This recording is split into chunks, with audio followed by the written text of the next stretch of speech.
Soit Paul Baudry, professeur d'économie à l'Université de la Colombie-Britannique, ancien sous-gouverneur de la Banque du Canada. Bonsoir, M. Baudry. Bonsoir, M. Filion. Quand on dit près de 20 des prêts hypothécaires qui sont en situation d'amortissement négatif dans 3 banques, les emprunteurs qui sont même plus capables finalement de rembourser la totalité des intérêts tous les mois parce que finalement les intérêts sont rendus trop élevés. Est-ce qu'il faut se soucier de cette situation-là? Bien, je pense que ça, c'est un élément qu'il faut regarder, mais quand même, c'est quand même un côté où les banques ont donné une option à leurs emprunteurs d'avoir ce produit-là, d'avoir aussi en ce moment de penser comment ils vont repayer, compte tenu que les taux d'intérêt sont plus élevés. Donc, ce n'est pas tous les gens qui ont ce produit-là qui ne seraient pas capables à un moment donné de remettre de l'argent pour repayer, mais ça leur donne une option. Donc, il ne faut pas voir que tous ces gens-là sont en mauvaise situation, mais parmi certains dans ce groupe-là, c'est vraiment à craindre et ça les met vraiment dans une situation qui ne repayent pas une partie de leur maison avant très longtemps. Est-ce qu'on se retrouve dans une situation quand même risquée actuellement au Canada de voir beaucoup de gens qui vont se retrouver à leur renouvellement hypothécaire avec des paiements beaucoup plus élevés finalement? Ça, c'est vraiment le gros risque. C'est vraiment ça le plus gros risque, beaucoup plus que le côté de l'amortissement qui est un peu prolongé. Ce côté de savoir quand les gens vont se remettre à renouveler leur hypothèque, surtout des hypothèques que presque tous ont été sortis à des taux d'intérêt beaucoup plus bas, bien là, il y a vraiment un risque. Puis ça, c'est quelque chose qui s'accumule d'année en année. On va voir pendant les années qui s'en viennent. On a beaucoup de gens qui ont emprunté en 2018, 2019, 2020, 2021 qui vont avoir besoin de renouveler, là, même sur des hypothèques de 5 ans.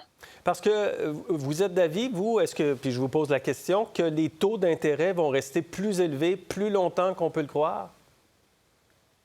C'est qu'il faut voir cette possibilité-là. Donc, moi, je veux dire aux gens qui sont dans cette situation d'y penser, d'être préparés qu'ils restent plus élevés. Il y a un côté d'espérer qu'après ce côté de l'inflation, donc on a cette lutte contre l'inflation, donc cette période-là va passer. Est-ce que les taux d'intérêt vont retourner au taux pré-COVID? C'est possible, mais il y a une très grande chance que ça reste élevé assez longtemps. On voit vraiment sur le marché international, surtout les prêts les taux d'intérêt à plus long terme sont déterminés beaucoup sur les marchés internationaux et on voit aussi les pressions, c'est la même chose aux États-Unis. Ces taux d'intérêt-là de plus long terme sont en train d'indiquer qu'ils vont être là pour plus longtemps. Les banques centrales ont indiqué qu'ils vont garder des taux d'intérêt plus élevés pour plus longtemps.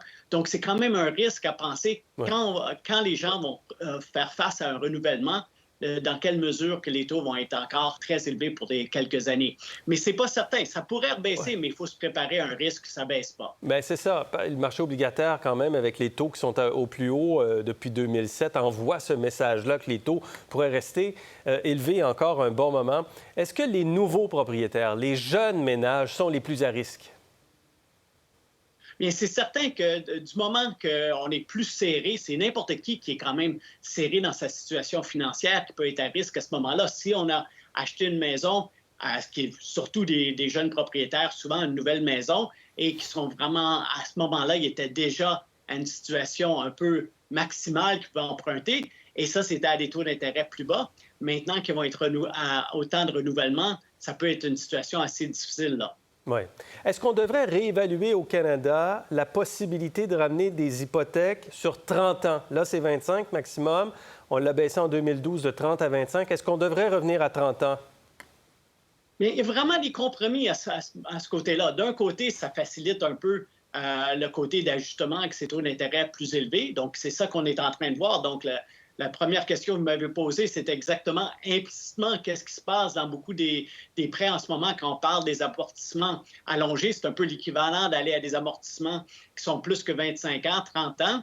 Donc, il y a un côté que ça permet aux gens de s'ajuster. De l'autre côté, ça garde les gens endettés pendant très longtemps. Donc, il y a vraiment un compromis. Mais chacun doit aller avoir son institution financière, voir qu'est-ce qui est le mieux pour eux.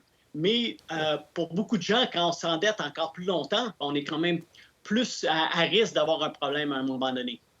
Est-ce que les prix des propriétés vont baisser? Il me semble que la pression s'en vient pas mal forte sur le marché en ce moment, mais il manque des logements aussi en même temps. Comment vous voyez les choses?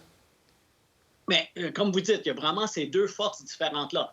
D'un côté, c'est certain que le prix des logements sont à la hausse, donc ça rend plus attrayant d'acheter. Sauf que maintenant, les taux d'intérêt, exactement ces taux d'intérêt à plus long terme qui montent, rend vraiment l'achat de propriété encore plus difficile. Donc, si les taux d'intérêt vont rester élevés comme ça, comme je dis, c'est pas certain, mais voir ce risque, ça veut dire qu'il y a un risque sur le marché de l'immobilier qu'on voit un ajustement plus à la baisse si ces taux d'intérêt restent élevés pendant encore plusieurs années. Est-ce qu'il y a un risque systémique sur le système financier au Canada? C'est pas vraiment. Le système financier canadien est très bien protégé. La plupart des hypothèques qui se prennent au Canada, surtout les grosses hypothèques, c'est des gens qui mettent des mises de fonds d'à peu près 20 %. Donc, les banques ne perdent pas avant vraiment qu'il y ait des gros ajustements. Quand je parle des ajustements, je ne pense pas des ajustements de cet ordre-là. Donc, je ne pense vraiment pas qu'on devrait se penser que notre système bancaire est en danger. C'est pas comme aux États-Unis où il y a vraiment eu des prêts qui étaient essentiellement à aucune mise de fonds. Les gens n'avaient vraiment pas de coussin et donc les banques n'avaient pas de coussin. Maintenant, ce n'est pas le cas au Canada. Donc, je ne dirais pas qu'on a un problème, un risque de problème systémique dans notre système bancaire. C'est très intéressant. M. Baudry, merci pour cette analyse. Merci d'avoir été avec nous. Ça nous aide à mieux comprendre ce qui se passe. À la prochaine. Merci. Au revoir. Pour voir nos émissions en entier, rendez-vous sur la chaîne Ici RDI.